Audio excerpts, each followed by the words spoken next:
मी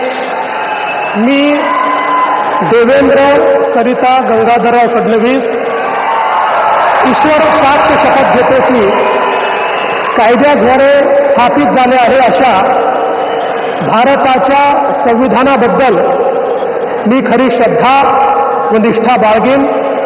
मी भारताची सार्वभौमता व एकात्मता उन्नत राखीन. मी महाराष्ट्र राज्याचा मुख्यमंत्री म्हणून माझी कामे निष्ठापूर्वक व सत्सद विवेक बुद्धीने पार पाडेन आणि संविधान व कायदा यानुसार सर्व तऱ्हेच्या लोकांना मी निर्भयपणे व निपक्षपातीपणे तसेच कोणाच्याही विषयी ममत्व भाव किंवा आकस न बाळगता न्याय वागणूक देईन.